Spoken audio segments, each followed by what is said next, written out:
Bonjour à toutes et à tous, je suis ravie de vous retrouver pour cette nouvelle vidéo. Alors ça continue de brasser, on a l'impression d'entendre ça tout le temps et pourtant on voit bien que à chaque fois, chaque semaine, chaque jour, ça prend des couleurs et des subtilités différentes parce que les sujets continuent d'avancer dans cette purge, dans cette vidange. En ce moment, ça travaille beaucoup au niveau du plexus solaire, dans notre rapport au monde, dans les choses que nous n'avons pas digérées, d'un point de vue subtil, mais aussi d'un point de vue physique. Et toute cette sphère du ventre, en fait, c'est là aussi où viennent s'emmagasiner des émotions cristallisées, des émotions que nous n'avons pas traitées, pas su traiter, parfois parce que c'était trop difficile à embrasser, parfois parce qu'on n'avait pas le mode d'emploi, tout simplement.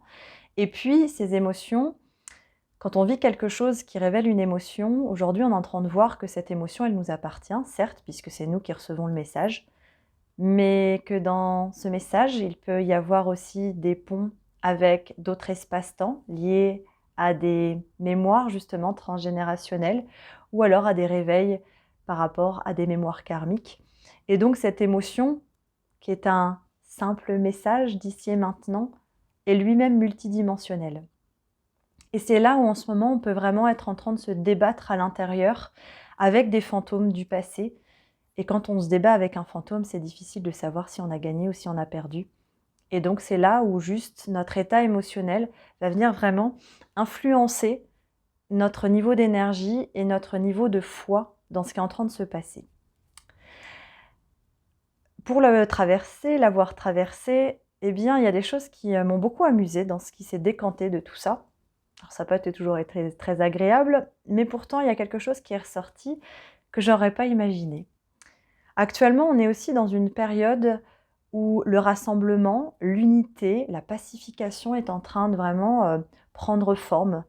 On ne peut pas vouloir une vie et un monde en paix si on continue de rejeter des facettes qui nous dérangent ou qui ne nous plaisent pas. Si elles nous dérangent et qu'elles ne nous plaisent pas, mais qu'elles sont là, c'est qu'elles ont des messages à nous donner. Et c'est dans la décantation de ce message que justement on peut y découvrir des clés, et c'est là où on remet de l'harmonie.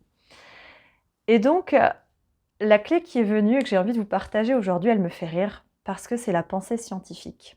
C'est la démarche scientifique qui vient en soutien de notre état émotionnel. Là où dans le monde dans lequel on vit, surtout en Occident, on a scindé cette partie énergétique vibratoire, parfois qu'on va caractériser d'ésotérique, avec la science. Et pourtant, il y a bien des ponts. Et dans certaines cultures, comme la culture hindouiste par exemple, où c'est encore tout à fait de mèche, eh bien nous, ça a été scindé en deux, comme dans des cases où on va juger ce qui est rationnel, ce qui ne l'est pas, ce qui est valide ou pas, ce qui est acceptable moralement ou pas. Et là, la science vient nous aider pour nous aider à nous recentrer. Et pourquoi je vous parle de démarche scientifique? Parce que je vais vous expliquer, je vais vous donner la définition de ce qu'est la démarche scientifique pour que vous puissiez voir à quel point elle peut nous aider actuellement pour redescendre dans notre centre, dans notre point d'équilibre et justement discerner ce qui est bon, ce qui est juste pour soi à l'instant présent. La démarche scientifique, c'est quoi? C'est une méthode utilisée pour parvenir à comprendre et à expliquer le monde qui nous entoure. Souvent, les gens, quand on commence à parler d'énergétique et qui sont un peu sur la défensive, c'est: «Moi, je crois pas à tout ça, moi, je suis cartésien». Ça, c'est souvent ce qui vient: «Je suis rationnel, je suis cartésien». Alors, c'est intéressant parce que Descartes, c'est un philosophe. Donc un philosophe, c'est celui aussi qui va aller chercher des idées et qui va essayer de formuler des idées à travers des hypothèses et des courants de vie et des mises en pratique. D'ailleurs, la philosophie, aujourd'hui, on décrit ça comme un courant littéraire plutôt qu'un courant scientifique. Et pourtant, c'est bien Descartes qui a donné le terme de cartésien. Parce que Descartes, lui, a été étudié ce qu'était la logique. Et en même temps, Descartes, ce qu'on sait peu, c'est qu'il avait aussi une facette d'astrologue. Là où aujourd'hui, certaines personnes pourraient dire Nostradamus, c'est qu'un guignol qui lit les étoiles, et pourtant Nostradamus, eh bien, à la base, il a une formation de chirurgien, donc de scientifique. Donc on voit bien que dans notre histoire commune, eh bien, on nous a mis dans des cases des choses qui, à la base, étaient intimement liées. Et aujourd'hui, ces cases et ces frontières qui font que ça nous dissocie, quelles qu'elles soient, que ces frontières soient à l'extérieur ou à l'intérieur de nous, on voit bien qu'on est en train de se débattre, et aujourd'hui, l'idée est d'inviter autour de la table, de notre table intérieure, eh bien, toutes ces facettes pour qu'elles puissent parler entre elles parce qu'elles ont des choses à dire. Qu'est-ce qui se passe dans une démarche scientifique? Il y a différentes étapes. Alors je vais vous les décrire parce qu'elles sont très intéressantes. La première, c'est l'observation d'un phénomène. Donc en ce moment, par exemple, quand on a une émotion qui vient et qui n'est pas agréable ou qui est agréable, l'invitation, ça va être de la regarder, d'observer. Comment ça se fait que je ressens ça? Alors on devient un petit peu des laborantins dans notre propre laboratoire intérieur. Comment est-ce que j'en suis arrivée là? Tiens, j'ai un état de neutralité. Tiens, là j'ai un état de tension, de pression. Tiens, là j'ai un état vraiment pas confortable. Ou alors j'ai un état euphorique, parce qu'en ce moment, on a l'impression d'être un petit peu schizophrène. On peut passer du tout au tout en quelques minutes, et c'est aussi très déstabilisant. Donc le fait de pouvoir s'observer, de s'accueillir dans ce temps d'observation de ce phénomène qui est en train de se vivre à l'intérieur de nous, ça nous permet de pouvoir déguster cette émotion, de pouvoir l'écouter, de l'apprendre et surtout de voir à quoi elle est connectée à la fois à l'intérieur et aussi à l'extérieur. Parce que souvent, on pense que notre émotion est en réaction à un fait extérieur, mais en ce moment, vu qu'on est en train de vraiment mettre l'éclairage sur ce qui se joue à l'intérieur, eh bien, c'est d'aller voir ce qu'est à l'intérieur et sur lequel on peut avoir un droit de regard, un droit d'action, là où potentiellement à l'extérieur, eh bien, ce n'est pas le cas. La deuxième étape, c'est la formulation d'une problématique. Alors, quand on entend problème, on dit tout de suite qu'il va falloir trouver la solution. Là, notre tête, elle est au garde à vous, en train de se dire « Ah, bah moi j'ai une solution. Donc là, si je suis pas bien, c'est la faute de ça à l'extérieur, je le dégage. » Non, pas toujours, parce que, comme j'ai pu l'évoquer dans une autre vidéo, si on coupe la tête à, je crois que c'est le cerbère, eh bien, non, c'est pas le cerbère, c'est quel animal mythologique? Je ne sais plus, celui auquel on coupe la tête et en fait, il y en a 3 autres qui poussent. En ce moment, c'est un petit peu ça. Parce que cette sensation d'inconfort ne vient pas que de l'extérieur, elle vient aussi de ce qui se joue à l'intérieur de soi. L'extérieur, on peut essayer de repartir en lutte, en combat, essayer de bâtir une nouvelle frontière, une nouvelle barricade, de pouvoir construire un tank ou un char de guerre. Ça ne changera rien, puisque c'est le reflet de ce qui se joue à l'intérieur, et c'est bien là où on a un levier d'action. Donc la formulation de la problématique va mettre en lumière ce qu'on ne comprend pas encore, et qui n'est pas forcément un problème, parce que ce n'est pas parce qu'on ne le comprend pas que c'est quelque chose de négatif. La problématique, ça veut bien dire qu'il y a quelque chose que l'on ne comprend pas et qu'on va essayer, entre guillemets, de résoudre pour offrir une clé de compréhension, une clé d'intégration, d'acceptation et pourquoi pas un nouveau champ des possibles. On nous a un peu trop inculqué que la science était le fait, justement, qui valorisait des faits factualisés, vérifiés et vérifiables. Donc, on a plein de théories sur plein de choses, mais ceux qui se disent le plus scientifique, bah souvent, c'est plutôt des personnes qui sont dans le mental et qui ne passent pas à l'action. Et en ce moment, avec toutes les énergies qui remontent, on peut être très dans le mental, avec un mental très rationnel ou très spirituel, mais on s'empêche de vivre l'action dans notre réalité qui va faire qu'on va valider ou pas, qu'on va continuer avec ce système de croyance ou pas, et qui fait qu'on peut étouffer. Donc, le fait de formuler cette problématique à l'intérieur va nous permettre d'ouvrir un champ d'exploration qui va nous permettre de nous mettre en sécurité pour pouvoir aller explorer dans ce contexte de soi vis-à-vis de soi-même. Comme le laborantin, pour pouvoir savoir si sa formule elle fonctionne, il va faire des tests. Donc on n'est pas un cobaye scientifique, on va aussi nettoyer ses mémoires du passé pour pouvoir justement voir qu'avec soi-même, on va être en sécurité et qu'on va pouvoir rire de cette expérience parce qu'il n'y a rien de grave. Et que justement, à part si on joue avec des matériaux radioactifs ou de la dynamite pour voir si ça va nous péter au nez ou pas, il y a des choses qu'on sait déjà. Donc du coup, comme n'importe quel chercheur, eh bien, il y a des choses que l'on sait parce qu'on les a déjà expérimentées. Il y a des choses que l'on sait parce qu'on les a héritées de notre histoire familiale et qui peuvent être des vraies clés et une vraie plus-value, ça nous évite de refaire le processus. Et il y a des choses aussi qu'on hérite du savoir collectif, et en même temps, il y a des choses qu'on peut remettre en question, étant donné les nouvelles données.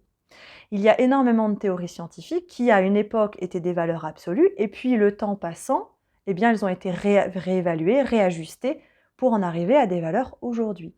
Et bien là, c'est ce qu'on vit aussi vis-à-vis de soi, dans le réajustement et la réappropriation de notre propre valeur et de la valorisation de ce qu'il y a à l'intérieur de nous.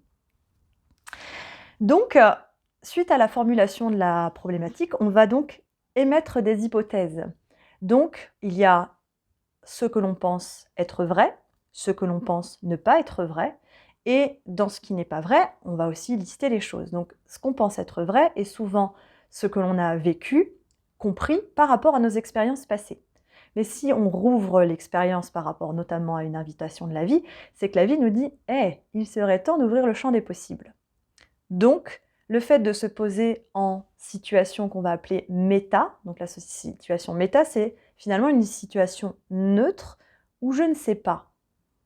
Où je ne sais pas en fait. Ok, par le passé, il y a eu cette vérité. Mais aujourd'hui, visiblement, il y a des choses que je ne sais pas. Et donc, je vais m'accorder ce champ d'exploration, donc avec moi-même, donc c'est un partenariat avec soi, qui peut se jouer à l'extérieur, parce que ça va être à travers une action qu'on va poser pour pouvoir vérifier les hypothèses qu'on s'est mises.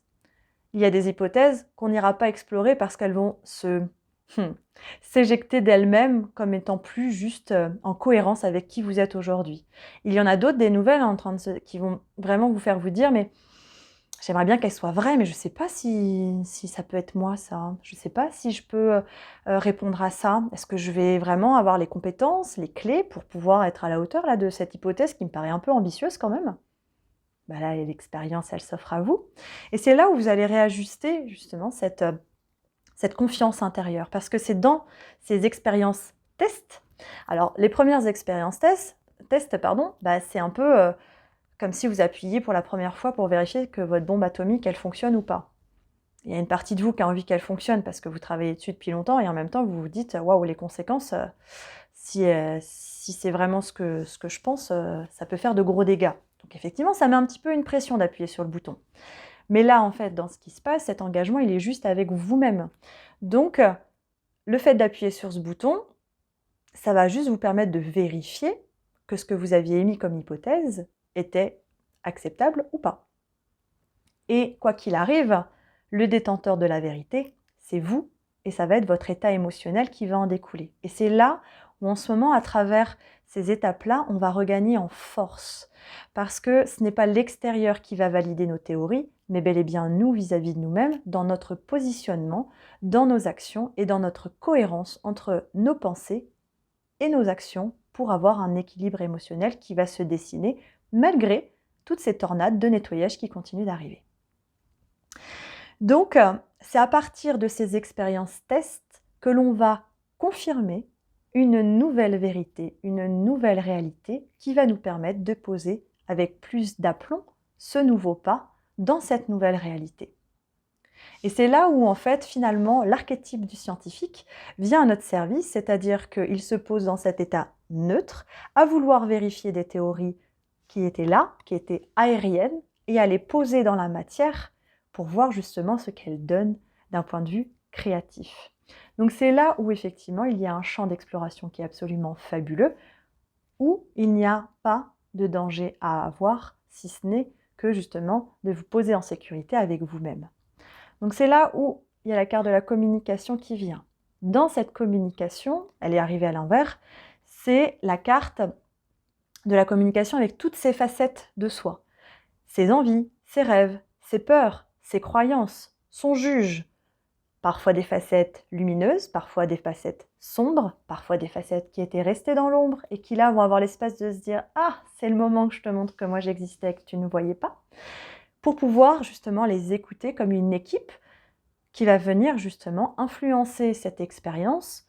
Et l'influence n'est pas forcément négative. L'influence, c'est juste qu'en fait, elles vont venir donner un degré justement dans cette expérience pour voir le cocktail parfait. Donc c'est vraiment un voyage qui s'offre avec tous ces partenariats intérieurs et qui vont permettre de voir justement éclore de nouvelles facettes de vous et qui permettent justement de renforcer cette foi et de récolter ces cadeaux. Donc on est vraiment dans cette alchimisation.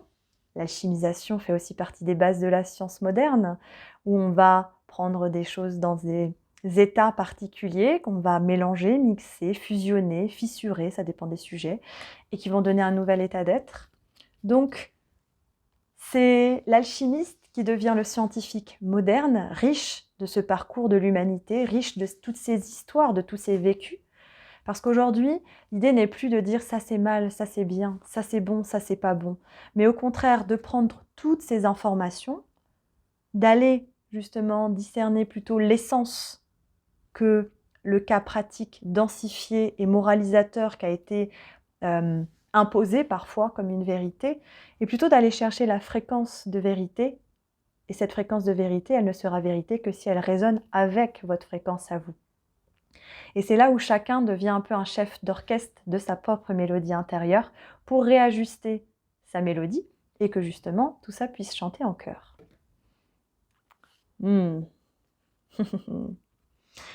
Mintaka, la carte qui vient. Mintaka, nostalgie du foyer, appartenance, les premiers artisans de lumière. Et oui, parce qu'en fait, tout ça, toutes ces fréquences, ces champs vibratoires, ce savoir universel, colossal, ces fameuses annales akashiques, en fait, tout ça, on y a accès. Et parfois, quand on se repose dans ce tourbillon dans lequel on peut être dans notre humanité maintenant, on peut se sentir très seul. Et avoir cette nostalgie d'ailleurs, cette envie de partir, ces idées noires, encore une fois, ou cette difficulté à tout gérer et sombrer dans une forme de morosité avec un peu comme un enfant qui met sa tête face à la fenêtre et qui regarde dehors en disant qu'il aimerait bien aller jouer alors qu'il est puni à l'intérieur. Tout ceci n'est qu'une illusion. Et justement, profiter de cette énergie de nos mentales, oui, de notre énergie mentale, de cette force, parce que ce mental qui est fort et qui peut vite nous faire tourner en rond, cette force mentale, elle ne s'est pas développée dans le temps pour rien non plus. Alors parfois, elle nous a permis aussi de nous déconnecter parfois d'une réalité très difficile, violente. Mais aujourd'hui, le corps rappelle à ce retour au foyer. Et ce mental, qui sait, c'est de l'inviter avec son énergie et sa capacité d'analyse, de pouvoir lui aussi être à la table de ce consortium intérieur pour qu'il puisse avoir sa place avec le cœur, avec ses entrailles, avec ses émotions, avec toute cette vibration qui fait qui on est et qui fait que cette nostalgie du foyer, elle va s'évaporer gentiment parce que le foyer, il est là. C'est notre corps, c'est nous, c'est maintenant, dans cette réalité. Alors prenez le temps de respirer, on va aller voir ça. Vous voyez, remplissez votre puits. Retraite, repos, ressourcement. Vous pouvez essayer d'aller vous ressourcer ailleurs. Et pour certains, le voyage peut être aussi extérieur. Retour dans la terre ancestrale, retour dans des lieux qui nous ont nourris, qui nous ont apportés. Ça peut être le cas. Mais ça peut être aussi le retour dans son corps, le retour dans sa sérénité, sa sécurité intérieure pour aller nourrir justement ce qui est important pour soi maintenant. Ça rigole sur la notion du chimiste. Ok, alors on va aller recevoir le message de soutien par rapport à ça. Je vous invite à vous asseoir. Je suis Amandine Bouvier, je suis canal, médium, j'accompagne dans ce passage, cette transition. Pour ceux qui sont intéressés, lundi prochain, le 2 décembre à 20h, je fais une conférence canalisée sur le thème de l'union, justement. C'est le thème qui est descendu et qui est venu pour pouvoir permettre au consortium intérieur, justement, de s'écouter, de s'unir pour gagner en force et justement avancer avec plus d'éclairage dans tout ce qu'on traverse actuellement. Ok. Alors, respirez bien, prenez une grande inspiration par le nez. Ah, ils me disent, pardon, je vais terminer juste l'information. Si vous souhaitez vous inscrire, vous pouvez m'envoyer un email et si vous n'êtes pas disponible et que ça vous intéresse, il y a possibilité aussi de recevoir le replay. Merci, ils me remettent à l'ordre. C'est important de transmettre les informations jusqu'au bout. Je vous mettrai les informations en dessous la vidéo en descriptif. Il me dit c'est ça d'être scientifique, c'est aussi d'être méthodique dans les informations que l'on digère. Je vous invite à prendre une grande inspiration par le nez, expirer par la bouche. pour vous rassembler. Car oui, l'heure est au rassemblement de chaque équipe pour voir les choses en grand.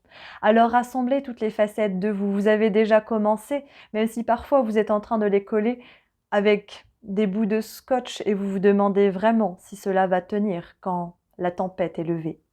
Mais aujourd'hui, nous sommes en train de venir sur vous pour vous dire que tout est en train de se rassembler, de se réunifier. Et que justement, c'est là où vous devez vous actualiser. Car il y a des choses dans votre être et dans vos pensées qui pensaient encore être dissociées et qui fait que vous vous éparpillez.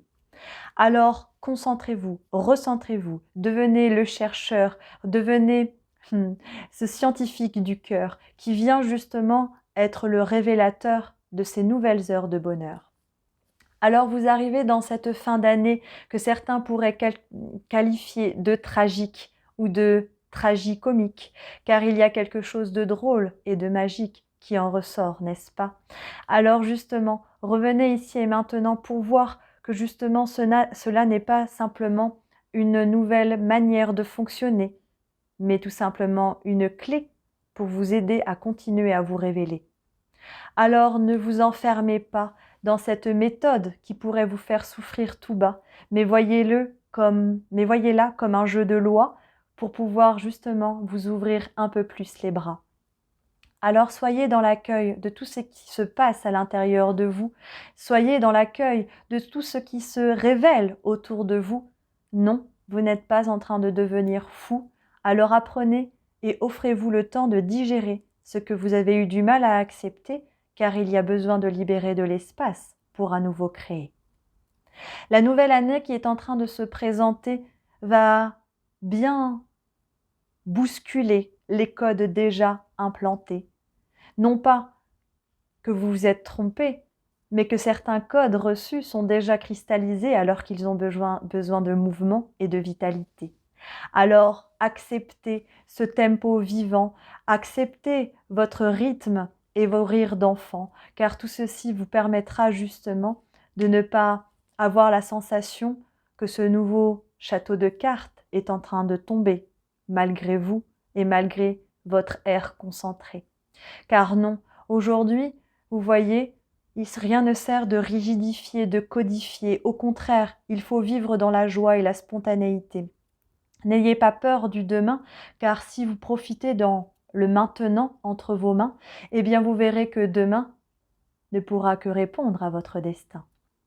Alors arrêtez de vouloir tout entrevoir, tout anticiper, car vous finissez par vous projeter dans un futur qui n'est pas encore en train d'exister, alors qu'actuellement votre présent appelle à votre réalité.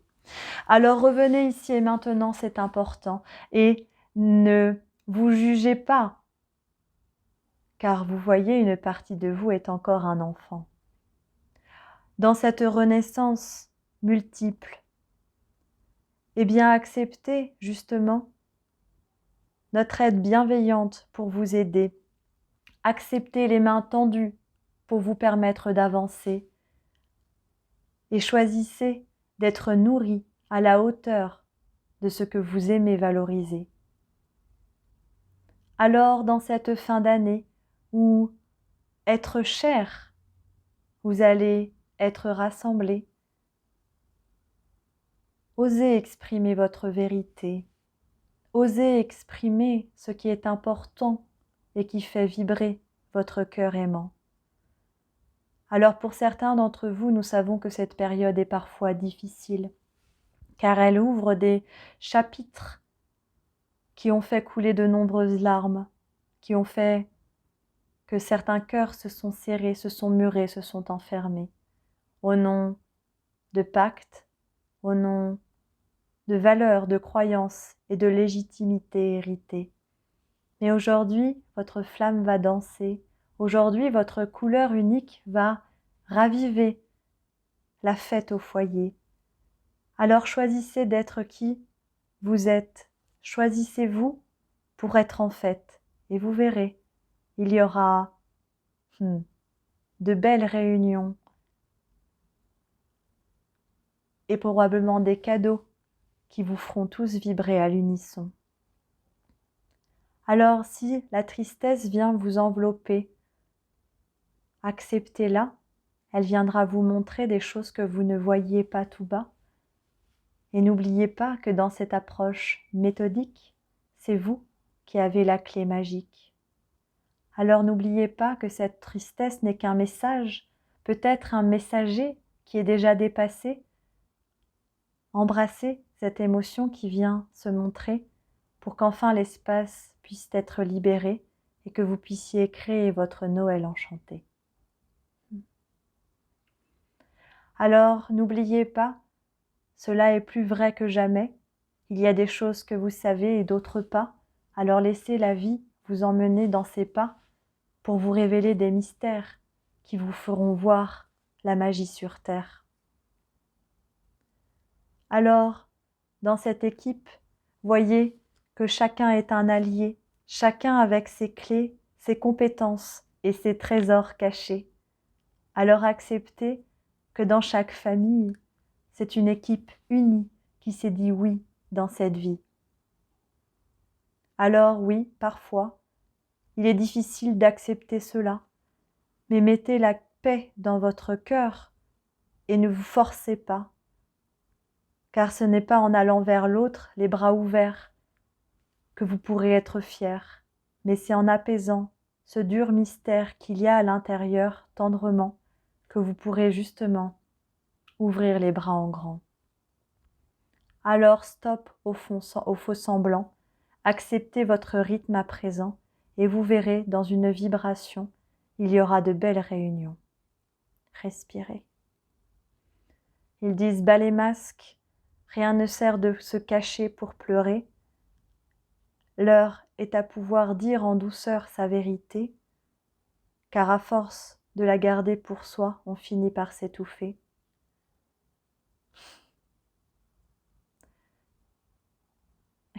Ils me disent en rigolant, ça fait mauvais genre de s'étouffer avec un morceau de bûche le soir de Noël. Ils disent la bûche, c'est pour être mise dans la cheminée, pour réchauffer le foyer. Alors osez exprimer ce que vous n'avez pas digéré. Osez exprimer, parfois par la parole, par un mot écrit. Mais arrêtez les non-dits, car la parole est désormais libérée. Et parfois, en exprimant sa vérité, on voit qu'elle a été polluée par d'autres blessures, d'autres pensées, et que ça n'a pas été forcément la réalité. Accepter que l'autre puisse se tromper, c'est accepter que soi, parfois, malgré soi, on peut se tromper dans sa petite voix. Rien n'est grave, rien n'est dramatique. Accordez-vous le droit de l'innocence avant de vous condamner, et vous verrez la quintessence de votre âme vibrer. Respirez.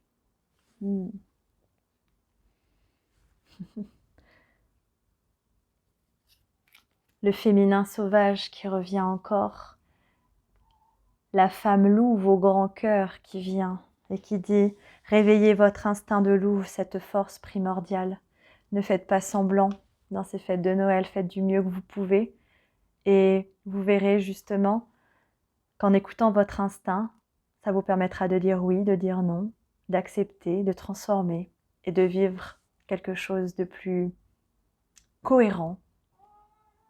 Car le sujet est bien autour de la cohérence cardiaque, faire que ce qu'il y a dans votre cœur soit cohérent avec vos pensées et vos actes. Je vous souhaite une belle fin de journée, je vous dis à bientôt pour de nouveaux messages. Je vous embrasse.